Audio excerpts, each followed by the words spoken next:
బీజేపీని గద్దెదించాలని, ఎలాగైనా కాంగ్రెస్ని గద్దెక్కించాలని భారతదేశంలో ఉన్న ముస్లింలందరూ కూడా ఎన్ని ప్రయత్నాలు చేసిన తర్వాత కూడా అనుకున్న విధంగా ఎందుకని ఫలితాలు రాలేదు. పరిపాలన విషయంలో కఠినంగా ధోరణి మనం చూస్తున్నాము. బీజేపీ అధికారంలోకి రావటం అనేది ఇది అల్లాహ్ యొక్క నిర్ణయం అని చెప్పేసి, మేము ఎవరినంటే వాళ్ళని గద్దెక్కిస్తాము, మేము ఎవరిని ఇస్తే వాళ్ళని గద్దె దించేస్తాము. ఒక 20-25 కోట్ల మంది ముస్లింలు దువాలు చేసినా కానీ అల్లాహ్ ఎందుకు స్వీకరించలేదు? మా మీద అన్యాయం జరుగుతుంది, వీళ్ళు చేస్తున్నారు అని మీరు అంటున్నారే. ఒక వర్గం వైపు చూపించి మత రాజకీయాలు వచ్చేసి ముస్లింని వేరు చేసేటి పరిస్థితి ఎందుకు వస్తుంది అంటే, మీ జీవితంలో ఏవైతే ఆపదలు వస్తున్నాయో, ఏవైతే కష్టాలు వస్తున్నాయో అవి ఎక్కడి నుంచి వస్తున్నాయి? సమస్త మేళ్లు కూడా, సమస్త శుభాలు కూడా ఆయన చేతిలోనే ఉన్నాయి. అస్సలాము అలైకుం వరహమతుల్లాహి వబరకాతుహు. నాతోటి ముస్లిం సోదరులారా, ముఖ్యంగా కొన్ని విషయాలు మీతో మాట్లాడాలని ఈ వీడియోని రికార్డ్ చేయడం జరుగుతుంది. చాలా ముఖ్యమైన విషయాలు అందరూ గమనించాలి. మరి దీనికి సంబంధించి మీ యొక్క స్పందన కూడా కామెంట్ రూపంలో కూడా తెలియచేస్తారని చెప్పేసి నేను కోరుకుంటున్నాను. బీజేపీని గద్దెదించాలని, ఎలాగైనా కాంగ్రెస్ని గద్దెక్కించాలని భారతదేశంలో ఉన్న ముస్లింలందరూ కూడా విశ్వ ప్రయత్నాలు చేసిన విషయం మనకు తెలిసిందే. ప్రత్యేకంగా నమాజ్ చేయడం, ప్రత్యేకంగా దువాలు చేయడం జరిగింది.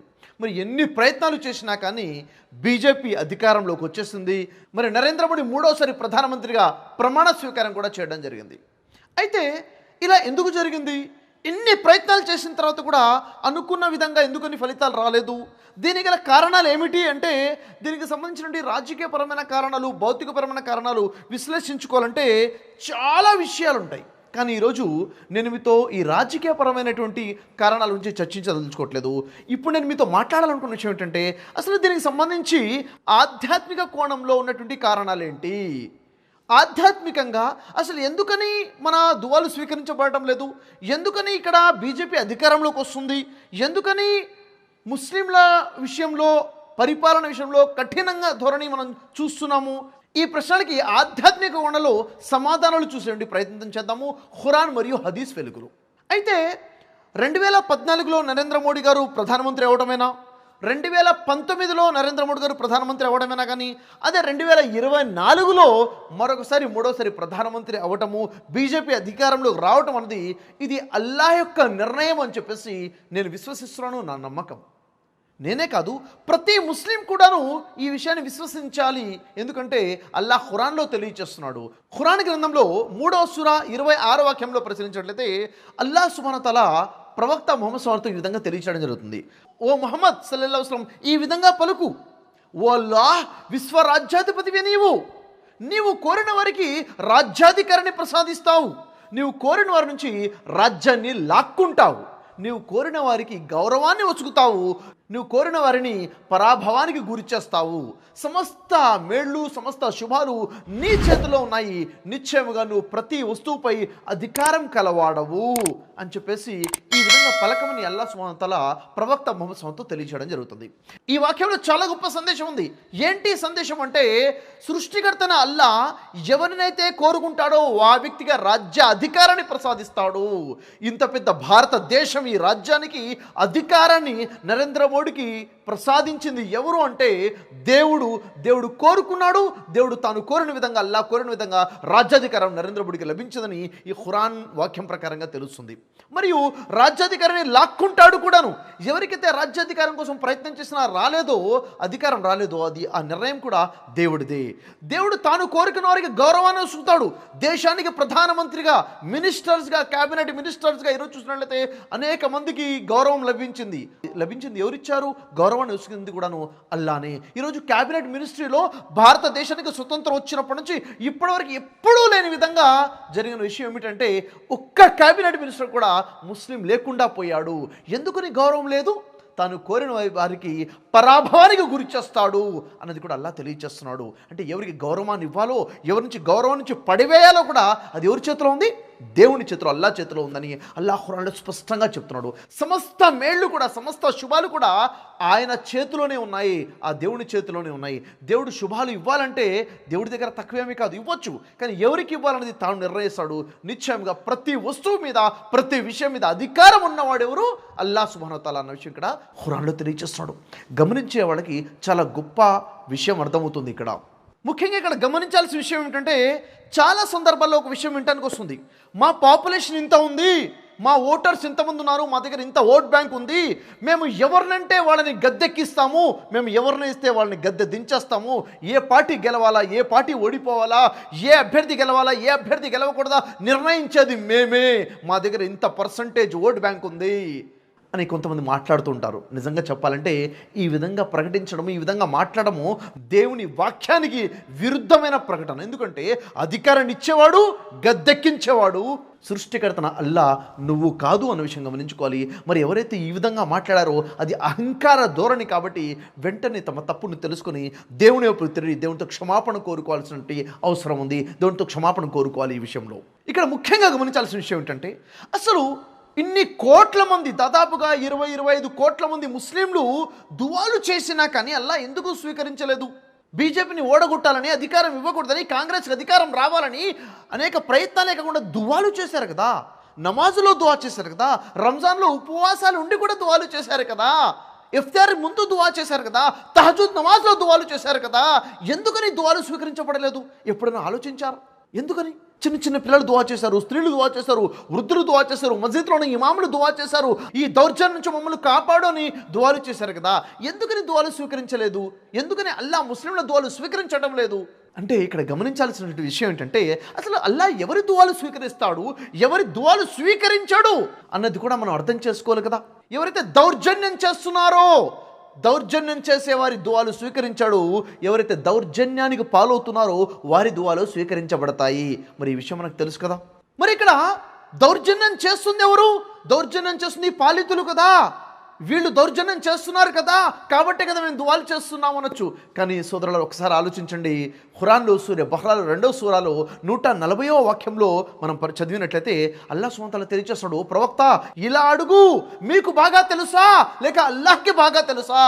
అల్లాహ్ అప్పగించిన సాక్ష్యాన్ని దాచే వ్యక్తి కంటే పరమ దుర్మార్గుడు ఎవడు అని అల్లాహ్ ప్రశ్నిస్తున్నాడు. దుర్మార్గులే ఇక్కడ దుర్మార్గం చేసేవారు, దౌర్జన్యం చేసేవారు దౌర్జన్యపరులే. అసలు పరమ దౌర్జన్యపరుడు, పరమ దుర్మార్గుడు ఎవరు? అజ్జాలిం ఎవరు అంటే అల్లాహ్ సుబ్హానహు వ తఆలా చెప్తున్నాడు ఇక్కడ, పరమ దౌర్జన్యపరుడు ఎవడట?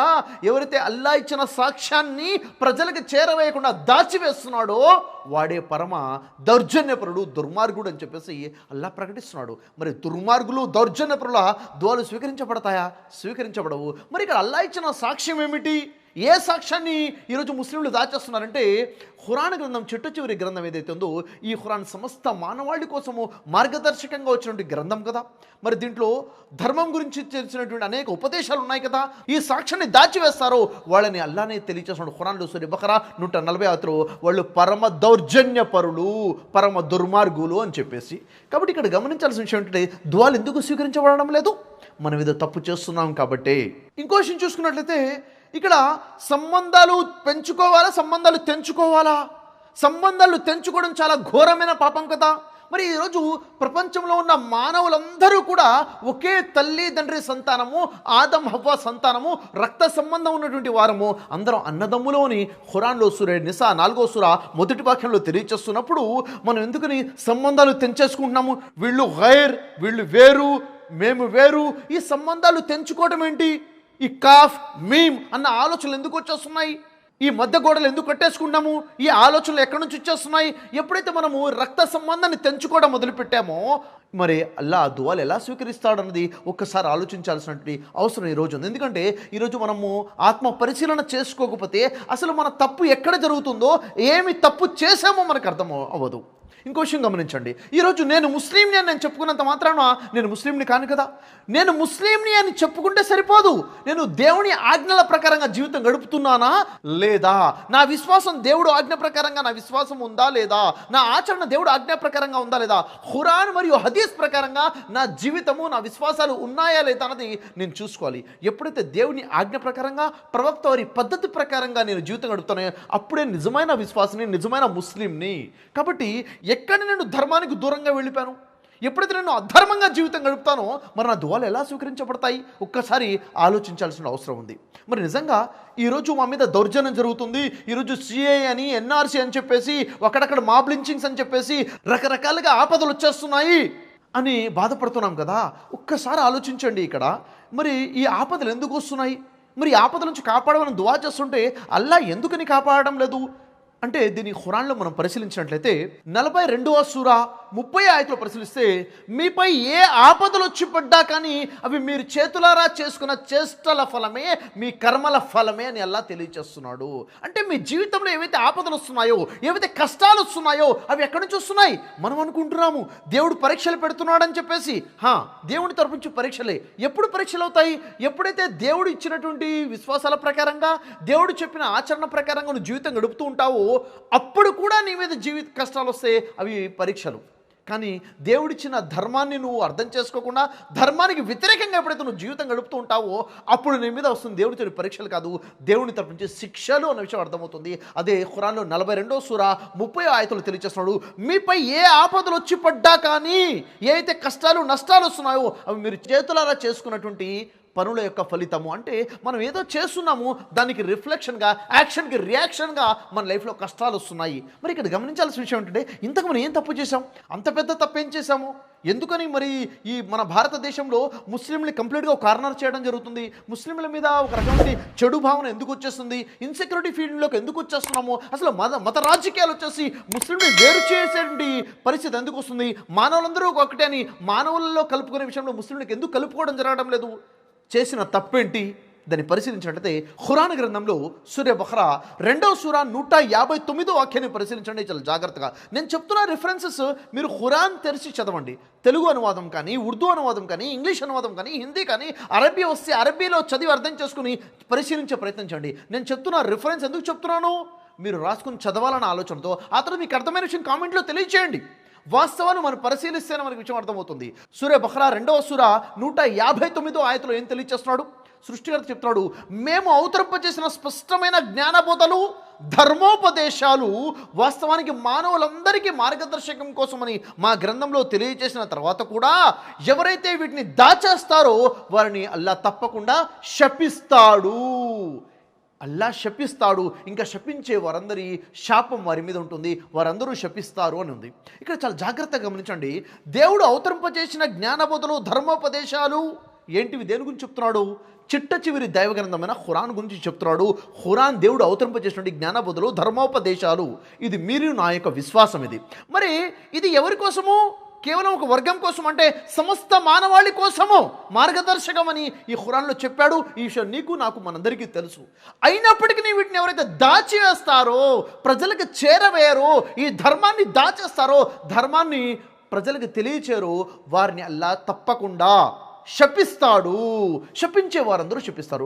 గమనించండి సోదరులారా, ఈరోజు ఖురాన్ కానీ, ఖురాన్లో ఉన్న ధర్మ బోధనలు కానీ దాచేస్తుంది, ప్రజలకు తెలియకుండా ప్రజల్ని దాచేస్తుంది. ఎవరి దగ్గర ఉందో వారే దాచేస్తున్నారు. ఈరోజు ప్రపంచ ముస్లింలు ఏం చేస్తున్నామో ఖురాన్లో ఉన్నటువంటి ధర్మాన్ని దాచేస్తున్నాము. మనము అర్థం చేసుకోవట్లేదు, మనము ఆచరించట్లేదు, ఒకరికి తెలియను కూడా తెలియచేయట్లేదు. కాబట్టి ఏమవుతుందంట? సృష్టికర్త అల్లా శాపం ఉంటుంది, శపిస్తాడు అని దేవుడు చెప్పేస్తున్నాడు. శపించే వారందరి శాపం ఉంటుంది. ఇప్పుడు నా ప్రశ్న ఏమిటంటే జాగ్రత్త, ఇప్పుడు ఇది సమాధానం కూడా మీరు కామెంట్లో తెలియచండి. ఏ మనిషి మీద కానీ, ఏ జాతి మీద అయితే అల్లా యొక్క శాపం ఉంటుందో మరి ఆ జాతి సంతోషంగా ఉంటుందా? ఆ జాతి అభివృద్ధి పదాల్లోకి వెళ్తుందా? ఆ జాతికి మనశ్శాంతి ఉంటుందా? లేదు కదా. ఒక్కసారి ఆలోచించండి. అంటే ఇక్కడ మనం చేస్తుంటే తప్పేంటి? ధర్మాన్ని మనము అర్థం చేసుకోవట్లేదు, ధర్మ ప్రకారంగా ఆచరించట్లేదు, ధర్మాన్ని మన పొరుగు వారికి అర్థమయ్యేటట్టు చెప్పని కూడా చెప్పట్లేదు. ఇది చాలా పెద్ద తప్పని విషయం మనకి ఇక్కడ అర్థమవుతుంది. ఇక్కడ గమనించాల్సిన విషయం అంటే ఒక ఉదాహరణ చెప్తాను. ఉదాహరణని అర్థం చేసుకునే ప్రయత్నించండి. దీని గురించి మీ ఒపీనియన్ కూడా చెప్పండి. ఇక్కడ ఏంటిది అది? ఉదాహరణ చూడండి. ఒక రోడ్డు మీద ఒక కుక్క వెళ్తుంది అనుకోండి. ఆ కుక్కని ఒక వ్యక్తి రాయి తీసుకుని కొట్టాడు.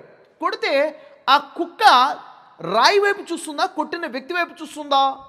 అంటే మీ సమాధానం నాకు తెలుసు, కొట్టిన వ్యక్తి వైపే చూడటం జరుగుతుంది. అయితే ఇక్కడ గమనించాలి, కుక్కకి అంత మాత్రం ఒక జ్ఞానం ఉంది. ఏమని? కొట్టిన వ్యక్తి ఎవరు? కొట్టిన వ్యక్తి వైపు చూస్తుంది, రాయి వైపు చూడడం లేదు. ఇక్కడ గమనించాలి, ఈరోజు మా మీద దౌర్జన్యం జరుగుతుంది, మా మీద హింస జరుగుతుంది, మా మీద అన్యాయం జరుగుతుంది, వీళ్ళు చేస్తున్నారు అని మీరు అంటున్నారే, ఒక వర్గం వైపు చూపించి వీళ్ళు చేస్తున్నారు, ఈ అధికార వర్గం వాళ్ళు చేస్తున్నారని. వాస్తవాన్ని చేపిస్తుంది ఎవరు? ఎవరి ఆజ్ఞతో జరుగుతుంది? దేవుడి ఆజ్ఞ లేకుండానే సమస్తము జరుగుతుందా? దేవుడి ఆజ్ఞ లేకుండా చీమ కూడా కుట్టదు కదా. దేవుడి ఆజ్ఞ లేకుండా, దేవుడి అనుమతి లేకుండా చెట్టు ఆకు కూడా రాలేదు కదా. అలాంటప్పుడు ఇంత పెద్ద సమాజానికి, ఇంత పెద్ద దేశంలో దౌర్జన్యం జరుగుతుందన్నప్పుడు చేస్తున్నది ఎవరు, చేపిస్తున్నది ఎవరు?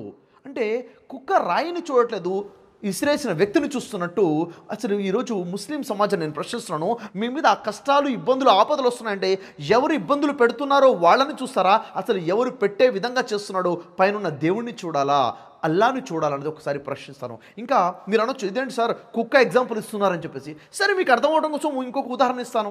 ఒక టీచర్ కర్రతో స్టూడెంట్ని కొడితే స్టూడెంట్ ఎవరి వైపు చూస్తారు? టీచర్ వైపు చూస్తాడు. నన్ను కొట్టొద్దని కర్రతో బతిమలాడతారా? టీచర్ని చూస్తారా? ఫలానా వర్గం అంటున్నారు కదా, అసలు పైన ఉన్నటువంటి అల్లాని ఎందుకు గుర్తు చేసుకోవడం లేదు? ఇదంతా దేవుడి ఆజ్ఞ లేకుండానే జరుగుతుంది అనుకుంటున్నారా? ఒకసారి ఆలోచించాలి. అయితే ఏదైతే ఆధ్యాత్మిక కోణంలో మనం పరిశీలించినట్లయితే ఒక ముఖ్యమైన విషయం నేను మీకు తెలియచేయాలనుకున్నాను.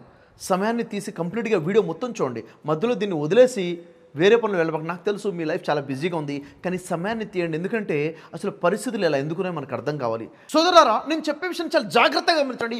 ముఖ్యమైన విషయాన్ని నేను మీకు చెప్పబోతున్నాను. చూడండి, మన వ్యక్తిగత జీవితంలో అయినా కానీ, మన సామూహిక జీవితంలో అయినా కానీ ఎలాంటి ప్రవర్తన కలిగి ఉండాలో, ఎలాంటి మన బిహేవియర్ కలిగి ఉండాలో దేవుడు ఆజ్ఞాపించున్నాడు. అంటే వ్యక్తిగత జీవితంలో ఎలా ఉండాలి, ఎలా నైతిక విలువలతో ఉండాలి, సామూహిక జీవితంలో ఎలా మానవత విలువలతో ఉండాలి, ఎలాంటి విశ్వాసాలు కలిగి ఉండాలో దేవుడు ఆజ్ఞాపించాడు. మరి ఎప్పుడైతే వాటికి వ్యతిరేకంగా మనం ప్రవర్తిస్తామో అప్పుడు దేవుడు పాలకుల హృదయాన్ని కఠినపరిచి వారి ద్వారా శిక్షిస్తాడు.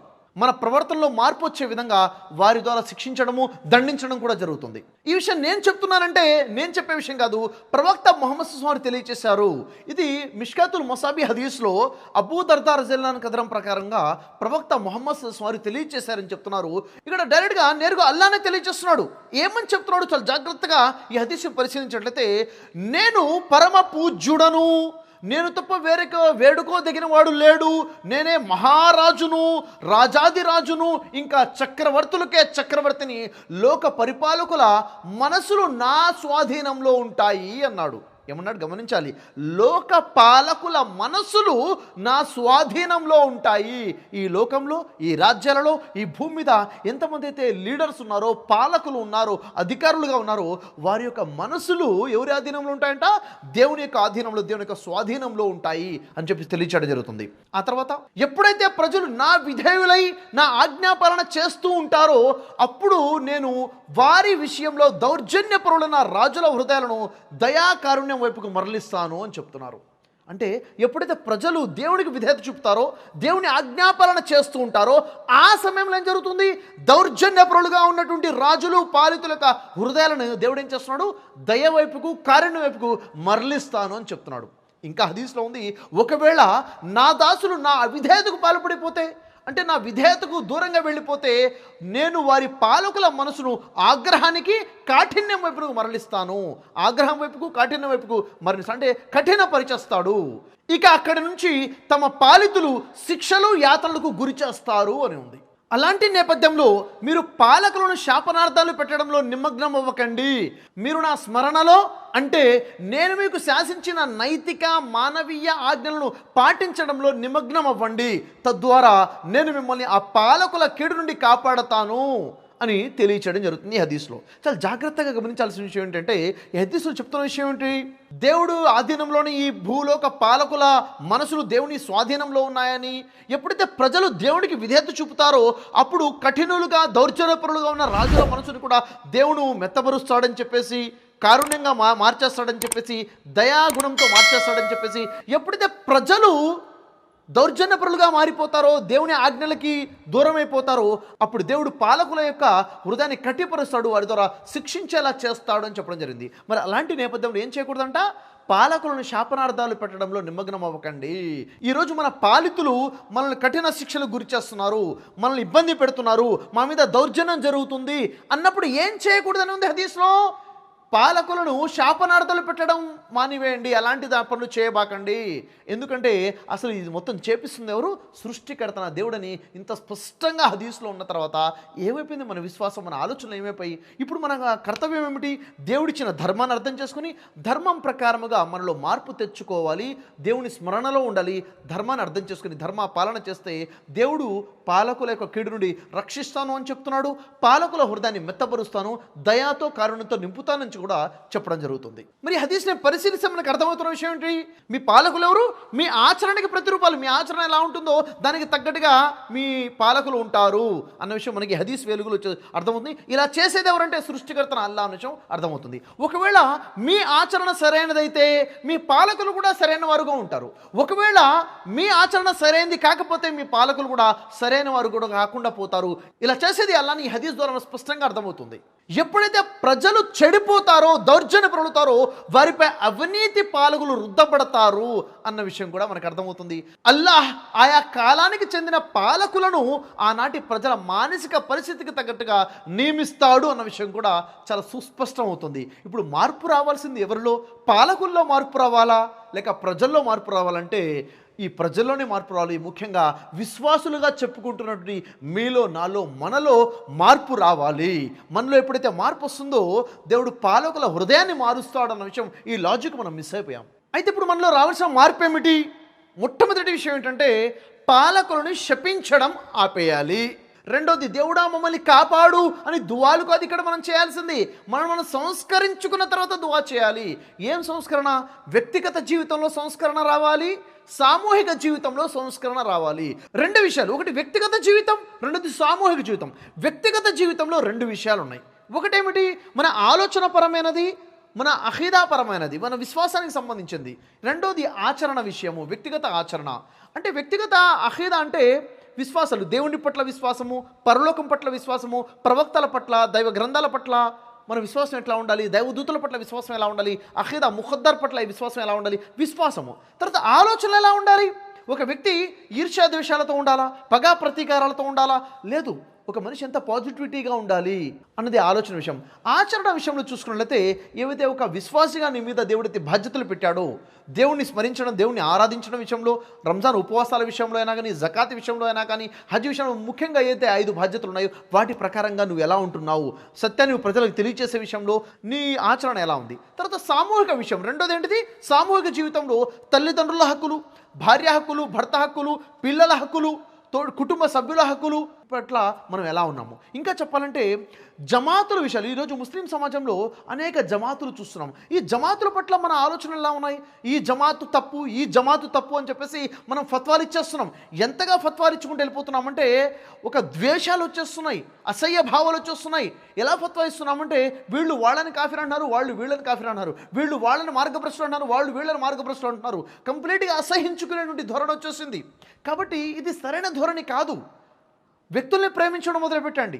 ఎప్పుడైతే వ్యక్తిని ప్రేమిస్తామో వారికి నువ్వు దగ్గర అవుతావో వాళ్ళు సంస్కరించే అవకాశం ఉంటుంది. నువ్వు వ్యక్తిని ద్వేషించడం మొదలు పెడితే ఆ వ్యక్తిలో లోపాలు నువ్వు ఎక్కడ సంస్కరించే అవకాశం ఉంటుంది చెప్పు? ప్రతి వ్యక్తిలో లోపాలు ఉన్నాయి, ప్రతి జమాతులో లోపాలు ఉన్నాయి. లోపాలు లేని జమాత్ లేదు, లోపాలు లేని వ్యక్తి లేడు. కాబట్టి ఎవరిలో ఏ లోపం ఉందో ఆ లోపాన్ని మనం సవరించుకోవాలి. ప్రేమిస్తేనే కదా సవరించేది, ప్రేమించినప్పుడే మనం దగ్గర అవుతాం కదా. కాబట్టి ఈ రకమైన మార్పులు మనలో మనం తెచ్చుకోవాల్సిన అవసరం ఉంది. అదే కాకుండా ఎవరితో పాటు అయితే మనం కలిసి మన ఇక్కడ జీవితం అవుతున్నాం, మన స్వజాతి ప్రజలు ఎవరైతే ఉన్నారో, మన హైందవ సోదరులు ఎవరైతే ఉన్నారో, ఇక్కడ ఉండే హిందువులు కానీ, క్రైస్తవులు కానీ, సిక్కులు కానీ, బౌద్ధులు కానీ, ఎంతమంది అయితే ప్రజలు ఉన్నారో వీళ్ళందరి పట్ల మన ప్రవర్తన ఎలా ఉంది, మన బిహేవియర్ ఎలా ఉంది, అందరం కూడా రక్త సంబంధికులము, తోటి సోదరులు అన్న భావంతో ఉంటున్నామా లేదా అన్నది ఒక ఆలోచించాలి. ఎందుకంటే ముస్లింలు కాని వాళ్ళందరూ కాఫిర్లు అన్న ఆలోచన కొంతమంది కలిగి ఉంటారు. ఇది 100% వాస్తవం కాదు, తప్పు. ఎవరైతే సత్యాన్ని తిరస్కరిస్తారో, తిరస్కరించిన వారిని అరబీలో కాఫిర్ అంటారు. నువ్వు సత్యం గురించి ప్రజలకు చెప్పనప్పుడు, వారికి విషయం అర్థం కానేనప్పుడు, వారు తిరస్కరించినప్పుడు తిరస్కారులు ఎలా అవుతారు అన్నది ఒక పెద్ద ప్రశ్న. ఖురాన్ అవగాహన ఉంటే స్పష్టంగా మనకు విషయం అర్థమవుతుంది. సో ఇక్కడ మనకు అర్థమవుతున్న విషయం ఏంటంటే ప్రజలతో మన ప్రవర్తన ఎలా ఉండాలి. ఆ ప్రజలు నీ కుటుంబ సభ్యులు కావచ్చు, ఇరుగు పొరుగు వారు కావచ్చు, నీతో ఉన్న విశ్వాసులు కావచ్చు, లేకపోతే ముస్లిమేతలు కావచ్చు, ఎవరితో ఎలా ఉండాలి అన్నది చాలా ముఖ్యంగా మనం గమనించాల్సిన విషయము. ఇంకా ఇక్కడ మనం గమనించాల్సిన విషయం ఏంటంటే పూర్తి ముస్లిం సమాజము చేస్తున్నటువంటి తప్పు ఏంటంటే తమ దగ్గర ఉన్నటువంటి ఒక పెద్ద బాధ్యత సత్యాన్ని దాచివేయడము, ప్రజలకు తెలియచేయకపోవడము. ఇది ఖురాన్లో సూరా బఖరా 2వ సూరా 159వ వాక్యం ఇంతకుముందు చూసాం. మరి ఈరోజు మనం ఏం చేయాలి? ఎలాంటి సంస్కరణలో రావాలంటే సూరా బఖరా 2వ సూరా 160వ ఆయతులో అల్లాహ్ తెలియజేస్తున్నాడు. అలా ఏమంటున్నాడు? వెంటనే మీరు తౌబా చేసుకోండి. ఏ విషయంలో తౌబా చేసుకోవాలి? ఏదైతే తప్పు చేశారో తప్పు విషయంలో తౌబా చేసుకోండి. ఏంటో తప్పు? అఖీదాల విషయంలో తప్పు చేశారా? ప్రజల హక్కులు నెరవేర్చడంలో తప్పు చేశారా? దేవుని హక్కులు నెరవేర్చడం తప్పు చేశారా? ఇంకా చెప్పాలంటే ప్రజలకి సత్యాన్ని తెలియచేయడంలో, సత్యాన్ని దాచేసే విషయంలో తప్పు చేశారా? ఆ విషయంలో మీరు తప్పు తెలుసుకుని తౌబా చేసుకోండి, క్షమాపణ కోరుకోండి. రెండోది ఇస్లా చేసుకోండి అంటాడు అల్లాహ్ సుబ్హానహు వ తఆలా సూరే బఖరా 2వ సూర 160 వాక్యంలో. ఫస్ట్ తౌబా చేసుకోండి అంటే క్షమాపణ కోరుకోండి. రెండోది సంస్కరించుకోండి, ఇస్లా చేసుకోండి. ఏంటి సంస్కరించుకోవాలి? ఆలోచనలో సంస్కరణ, వ్యవహారంలో సంస్కరణ. వీళ్ళు గైర్ గైర్ గైర్ అన్న ఆలోచన ఏదైతే ఉందో కాదు. మనందరం కూడా స్వజాతి ప్రజలము, మనందరం కూడా ఆదం సంతానము, మనంతా కూడా రక్త సంబంధికులము. కాబట్టి సంబంధ బంధాలను తెంచుకోకూడదు, సంస్కరణ రావాలి బిహేవియర్లో.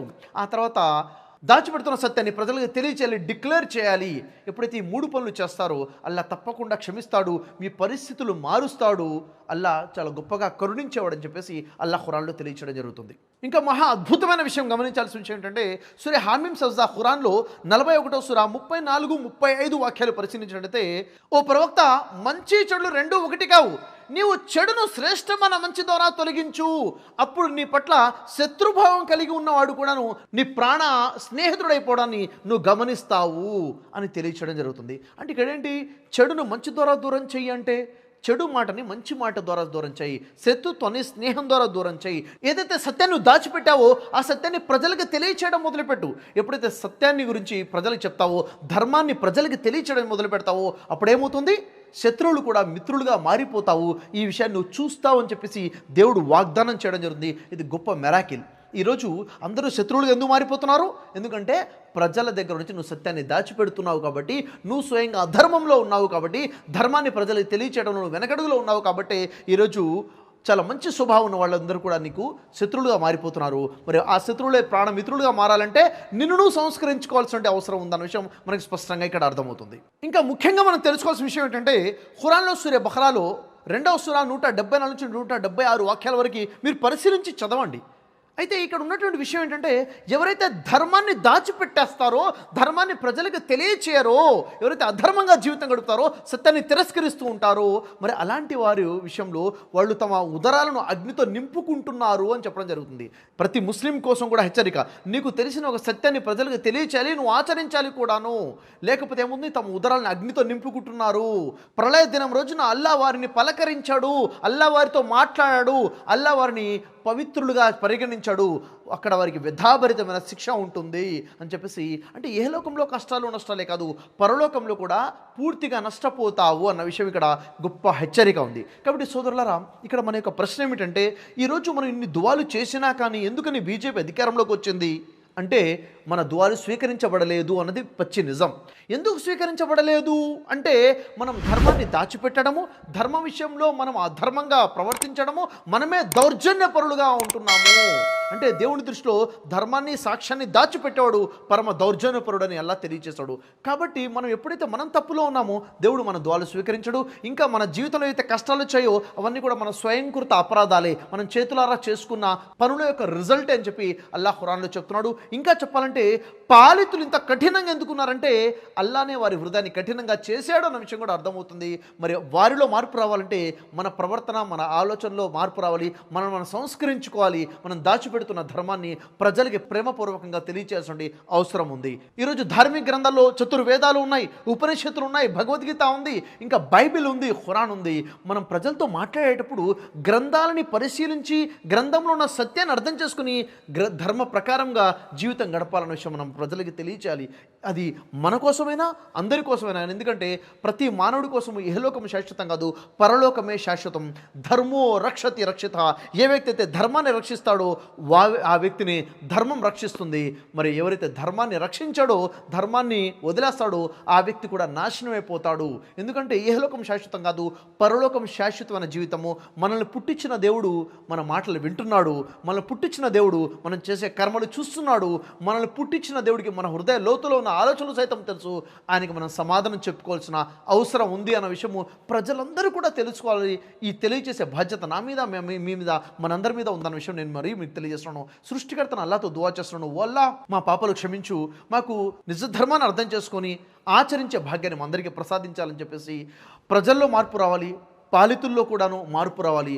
వల్ల భారతదేశం గొప్ప ఆధ్యాత్మిక దేశంగా ధర్మాన్ని అర్థం చేసుకుని ఆచరించి ప్రపంచ దేశాలకే రోల్ మోడల్గా నిలిచేటువంటి సోదర భావంతో కలిసిమెలిసి ఉండే విధంగా ఈ దేశంలో మా ప్రవర్తన, మా ఆలోచన ఉండాలని చెప్పేసి నీతో దువా చేస్తున్నాను. ఆమీన్. జై హింద్.